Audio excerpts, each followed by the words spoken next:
Most companies that are in beauty have direct to consumer. They've been very successful with it. I would also say it's not just our category, though. Look at Apple, Nike. It's a different way of connecting with your consumer. I do think consumers that shop on brand.com sites tend to be slightly different than the ones who shop on Amazon.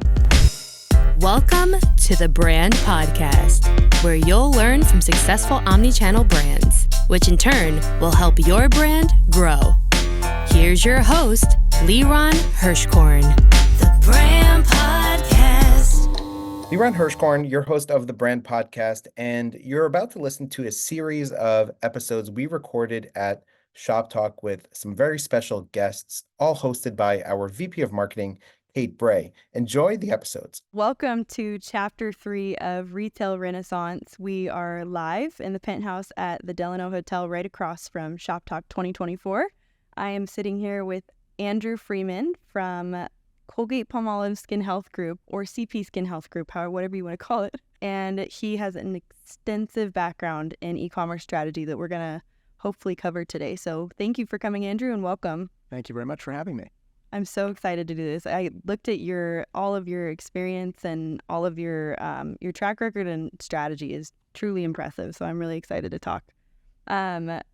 The first thing, I think, just for the listeners, I'd love for you to tell me more about how you came into e-commerce as a career path. So, I think most things happen a little bit by accident, right? So I went to school. I'm a little bit of a dinosaur, I will admit it.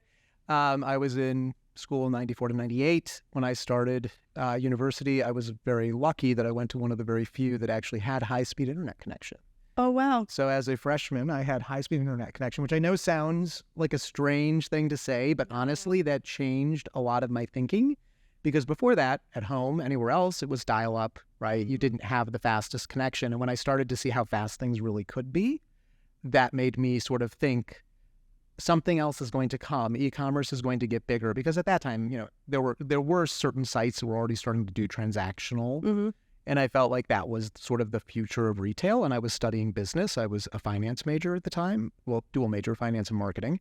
And I felt like that was really sort of the future of where things were headed. Mm-hmm. So I got lucky. I wound up having a professor that my senior year allowed me to do independent study to finish my marketing degree requirements. And brilliant guy. He and his brother had started a major company and they had sold it. So he was not an ivory pedestal guy. He had gone to Harvard Business School, but he came back to teach at WashU because he did his undergrad at WashU many years before. And he let me do this independent study. But he was like, don't let me down, in my letting you do this. And I did a huge amount of research, as you would guess. So basically that started my path. When I graduated, there were no roles in e-commerce. So that really wasn't an option for me in 98. So I had to pursue my finance degree, like I think many people do coming out of college that are business majors. And until I could find a role that I could, move into, which took me till about 2001 to find that. I started looking in 2000. I found something that worked for me in 2001 and entered into a company that was rapidly growing, was eventually sold to another major company and exited at that point. But I spent almost 7 years with that company and I held all roles, but my last role there was running all of e-commerce for them. So I managed everything, you name it, merchandising, everything that we did, promotions, SEO, every single thing we did. And, I had a decent sized team, obviously. But one of the things I learned was it was very frustrating because everything was homegrown then. There were no platforms. Magento was just coming of age in like the mid-00s, right? It wasn't, so back in 2001, it didn't exist. So we didn't have a platform that we built ourselves on. It was all homegrown. And I saw the future in that side of the business. And I moved into a small startup in Atlanta where I stayed for a couple years. And then I left and went to a small little company called Demandware, which is now Salesforce Commerce Cloud. Oh, cool. And then from there, I went to I went to Hybris, and then that got acquired by SAP. So now it's SAP Commerce Cloud. So I spent about 7 years on that side as well, sort of learning the technology pieces and how that all operates, how you leverage it to scale your business and everything else. So that sort of put me in a unique position.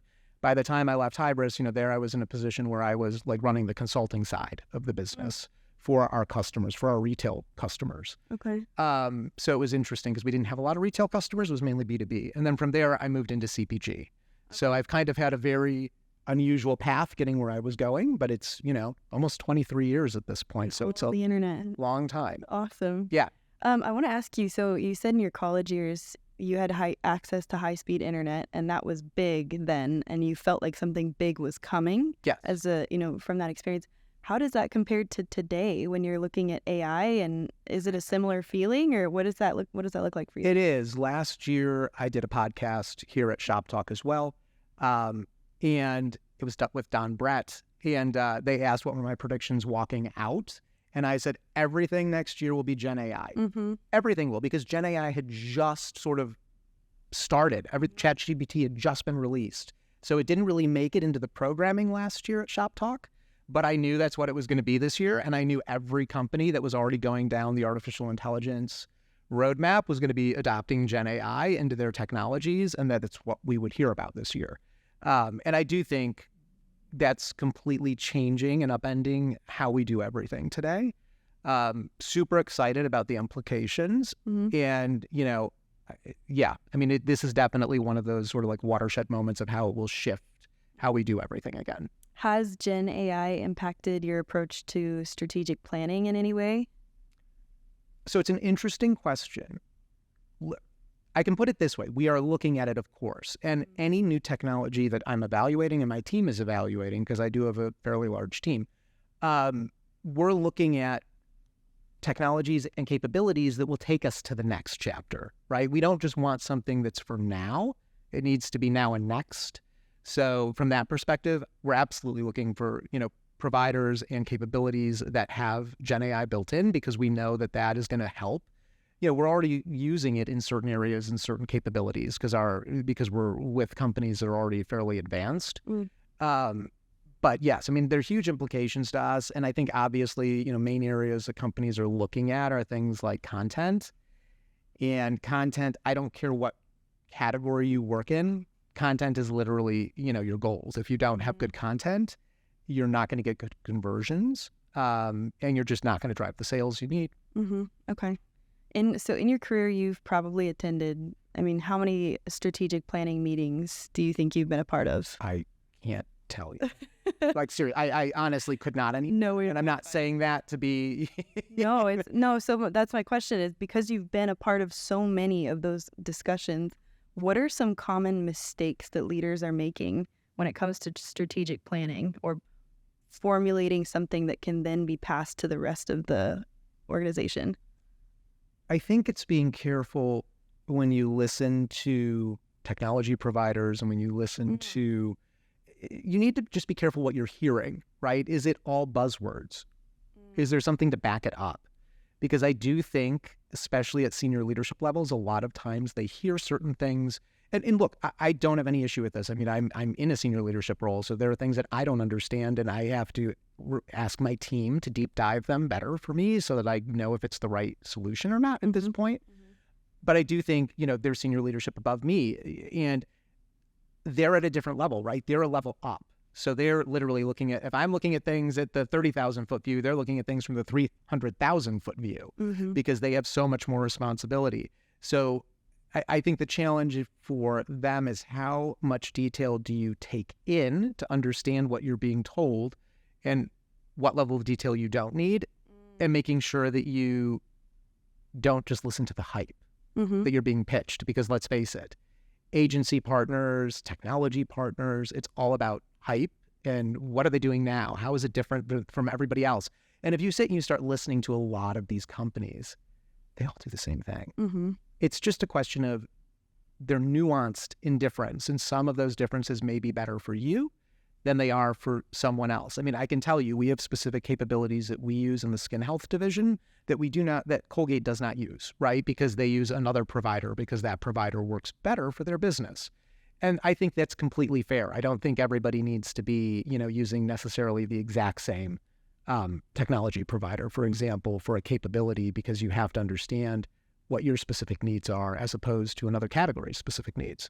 What do those differences and maybe similarities look like across? So you worked in food and beverage, you worked in skin health, you worked in many other categories.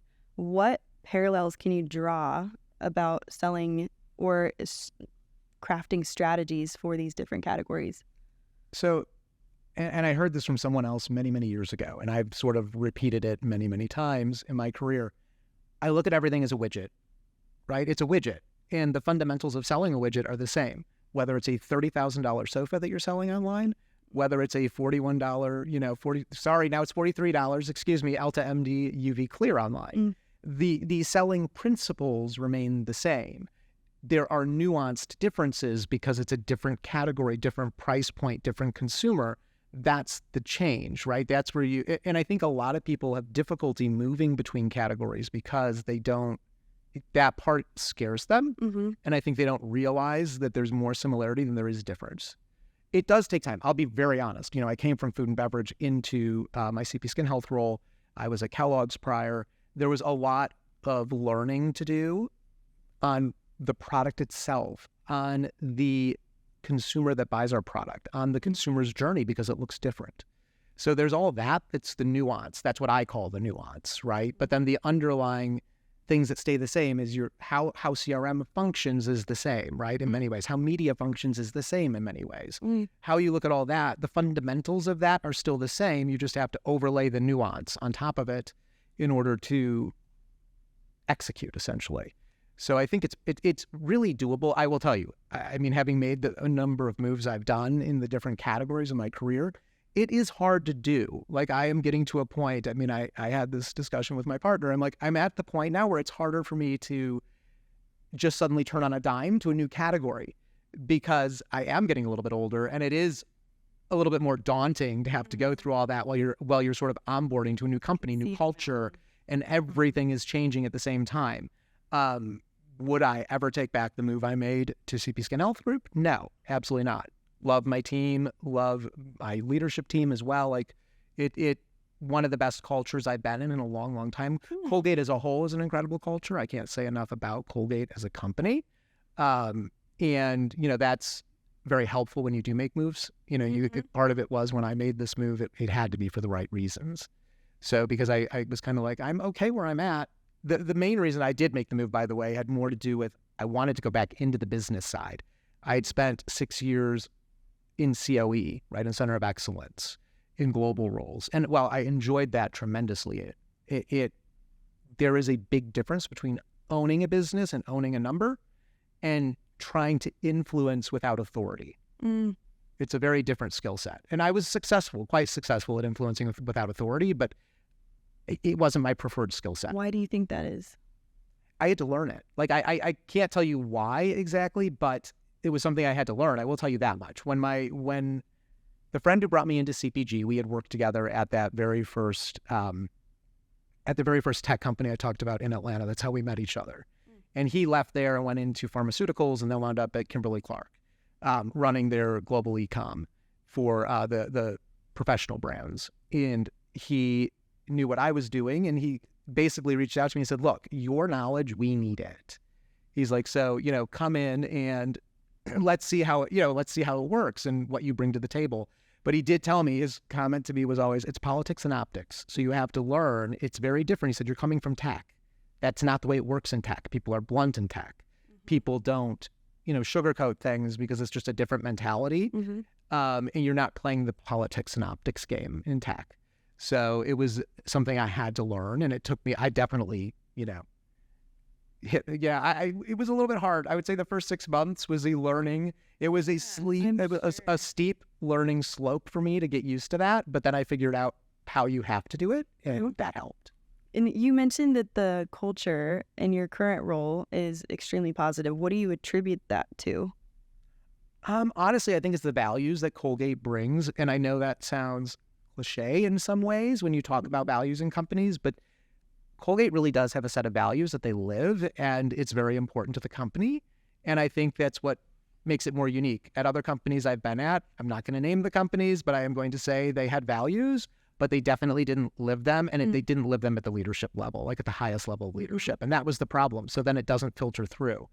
Our true leadership team in New York, they live the values, they bring the values down. And I feel like, honestly, I mean, it's one of those things that I think is hard for a company to do well. Absolutely. And they do it incredibly well. Mm-hmm. Yeah. Yeah, it does often sound cliche because those values are often not respected or not lived out. But yeah, I do agree there. And I would say our senior leadership team lives them out, and awesome. And it really is felt. And so I think it sort of everything trickles down from the top. So it's critically important. So yeah, I can't. Yeah. Do you ever, in the leadership team, do you ever read the same books or share resources with each other like that? In our leadership team, specifically for skin health, I mean, we've talked about stuff like that. We do a lot of our own like growing things that we work on together. We have one actually this week. Cool. And, we do stuff like that to continue our sort of leadership group and how we function together, because it's, again, really important. So I like to think, I just had this comment, we were asked certain questions to put together before we go into this session later this week. And I put like the comment, I said, I truly feel like our leadership team functions as a family. We have close relationships. We talk to each other outside of working hours. When I'm in town, because our leadership team, I'm the only person who's remote. They're in Scottsdale. When I'm in town, we all go out. We have dinners afterwards, like we spend time together. And I think we truly, we function more as a family. So I think that is unique, because I have not had that in other companies. Yeah, for sure. They know when your kids are sick. They know when you're going on vacation. Yes. Yeah, awesome. Yeah. You mentioned that selling in each of these different categories that is just like selling a widget. And so there's a lot of similarities. But what is something unique about skincare, selling skincare online, that most people don't think about? I don't know if it's that people don't think about it. It may just be, unless you've done it, you don't know about it. Well, obviously, super relationship driven, right? Our consumers are critical. The relationship with our consumers are critical. The consumer journey is maybe, I would say, very different than like food and beverage, right? Because you're talking about a premium professional product. So you have a different conversation with your consumer. And I think it's how that all comes to life, where it's different. There were just a lot of learnings for me, around how we can leverage technology, to influence consumer behaviors in the right way. So when I say that, for example, we use an artificial intelligence bot that helps people create a recommendation that's based on their skin type, their efficacies, everything else, that they need. So you're looking at like their need state, their skin needs, all of that information to drive down to a unique recommendation of a regimen for them. Things like that, which are a little bit different. I also think, one of the nice points in, well, I guess technically we're part of beauty, right? In this space is you just have a closer relationship with the consumer. I feel like when you're selling cereal or, you're selling paper goods, it's a consumable, and people very readily will be like, oh, I could get Viva today, or I can get Bounty tomorrow, right? Like, it's not going to impact their life one way or another. But I do feel like there are many people who buy our product because they have skin issues and it has changed their life fundamentally. And your face and your skin is the most visible part of you. So it's a different relationship. If you have that relationship with someone, they're not going to leave you for another brand because they're too concerned of what could happen if they do. Has AI had any impact on understanding that customer and improving that connection in the skincare category specifically? I would say yes, obviously. I mean, I think every category is leveraging AI to better understand their customer. So I don't think it's unique to my category. I would say every category that I know of, every person I know, and I know a lot of people in CPG, at a lot of different companies, and they all are leveraging AI to try to understand their respective categories. Because it's really, the fact that it can take unstructured data and understand it faster than we can, right? I mean, that's part of the magic of especially Gen AI. So I do think that, yes, I mean, it definitely helps, but would I say we're alone in doing it? No, I think everybody is doing that right now. Interesting. So when it comes to that direct relationship with the customer, a lot of brands like Nike have been resistant to moving to a marketplace like Amazon, where there's an abundance of, eyeballs and traffic, but they also have their direct-to-consumer business that they really prioritize. how important do you believe it is for businesses to evaluate having those direct digital commerce channels? So I honestly believe it is category specific. So I do think, when I was at Kellogg's, we were trying to do different direct to consumer businesses. And in most of the categories, it just didn't work. The numbers don't work. The P&L doesn't work because it's just too expensive when you start to look at shipping and you start to look at all of the background costs that you don't think about in D2C, which most people don't think about because most people are just used to selling to a retailer who then they do all the work. Now you're doing all the work. Suddenly that margin continues to get smaller and smaller, especially if it's not a high-priced item. And it's also difficult to get people to repeat because most people, again, this goes back to consumable versus non-consumable. If it's a fast-moving consumer good, people are more likely, like a cereal, people are more likely to go to Amazon because they're not just buying cereal. They're buying garbage bags. They're also buying, soap. They're buying this. They're buying that. So they want to go to one-stop shop where they get everything at once and it gets delivered to their home. I do think it's different in our category and in beauty in general. Most companies that are in beauty have direct to consumer.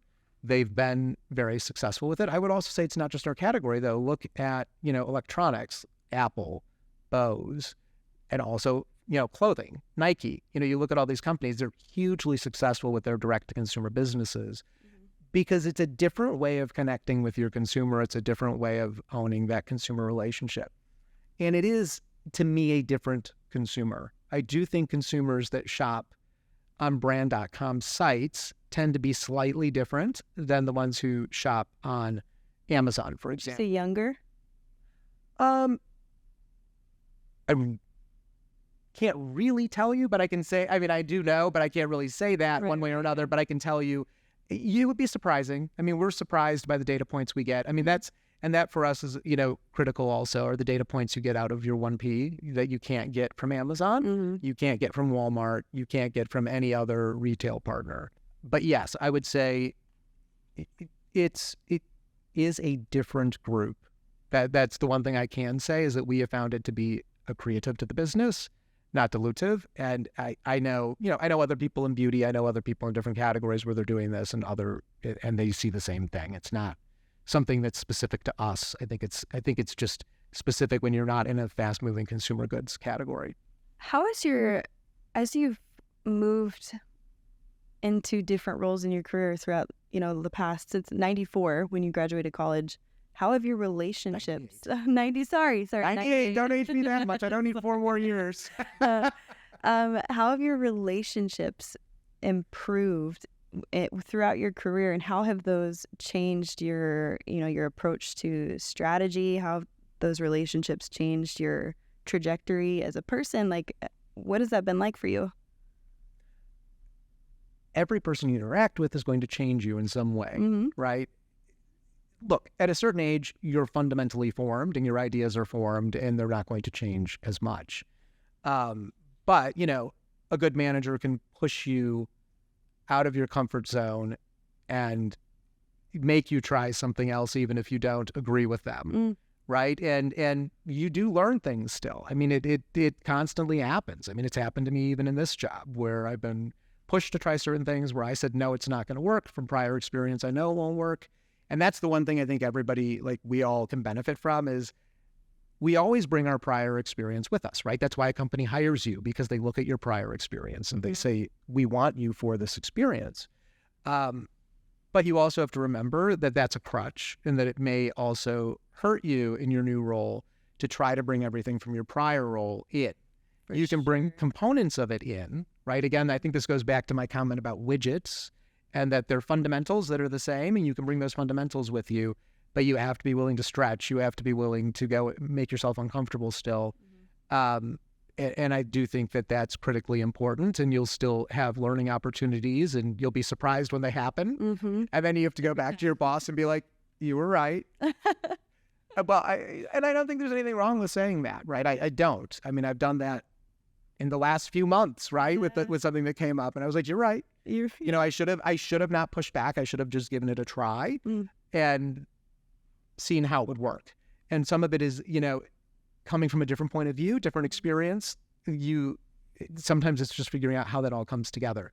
But I do think every person that you interact with, every person that you have as a boss, and even the people who report to you, right? It's not just your boss. It's also the people that report to you. I'm always looking to hire the best and the brightest. I have brought in people, very diverse talent slate into my team, very different age groups. Everything is diverse about the team and how it's structured. And to me, that's important because everybody kind of brings a different point of view.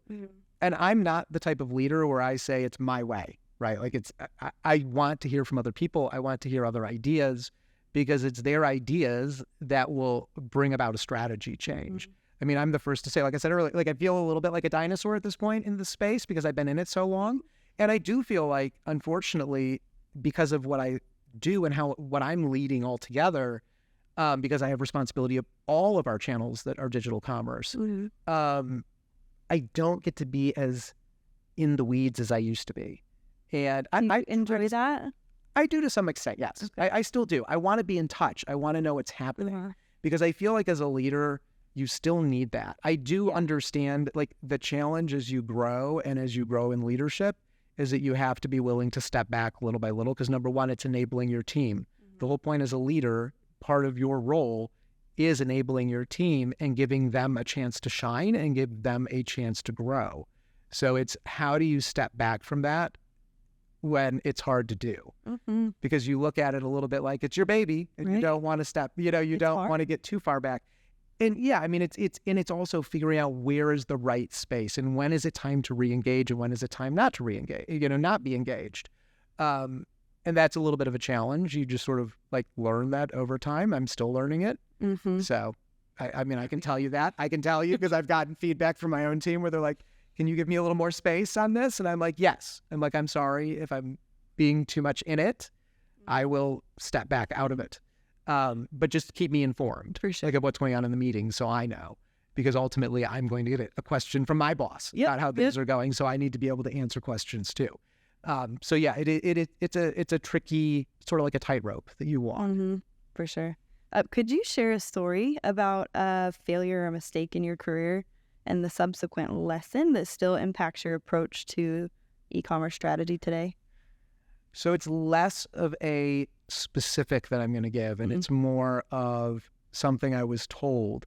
So back in quite a ways back in my career, I spent some time with a company called Casemate in Georgia.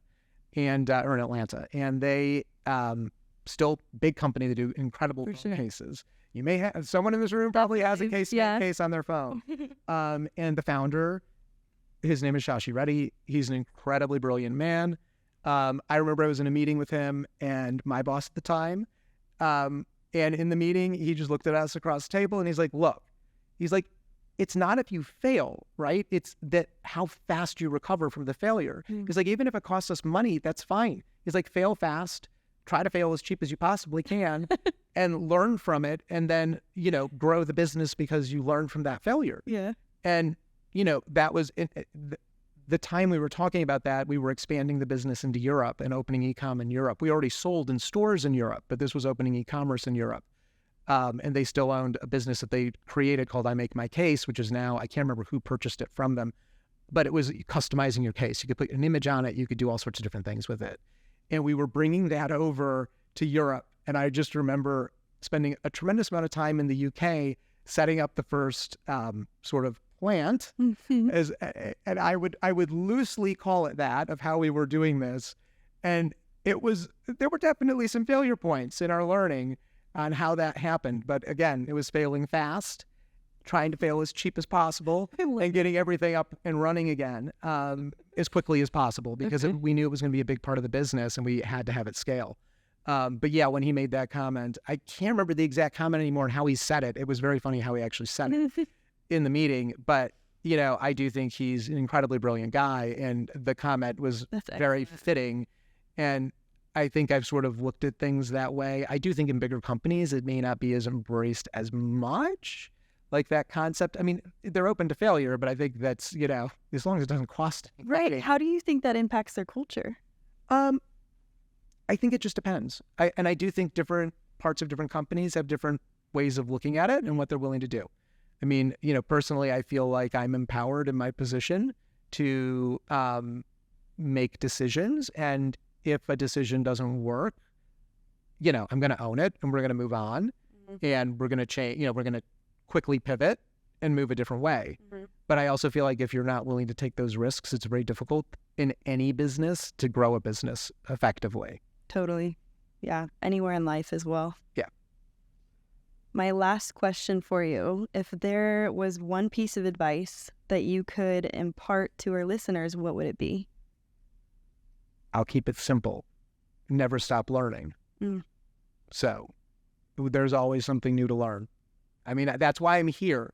And I spend more time at this show looking at, I can't remember what they call that little section where it's all new businesses that are here, the startup section. I should know that. It's just not coming to my mind because it's 8:30 in the morning. Here. Yeah, there's a small row that they call the startup section. And I always go to them and talk to them because you don't know who you're going to find and what technology is emerging. They can't afford a booth, right? They have these little itsy bitsy desks. That's all they have. And there are probably 30 or 40 of them here. And I always walk that section and talk because you don't know who you're going to meet. And let me tell you, a few of those people have major booths, 5 years later. Yeah. So some of those people, they build their business incredibly effectively and well. A lot of them don't make it, I'll be honest. But the reality is it's always good to look because it also gives you ideas. And I think it's fun to talk with those people because you're talking to the founder and the CEO.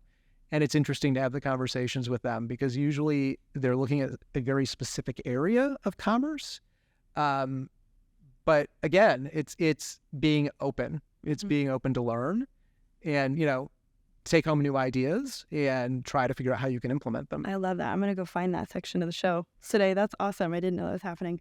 Well, thank you so much for your time, Andrew. And I really appreciate you coming out here and taking the time at 8:30 in the morning.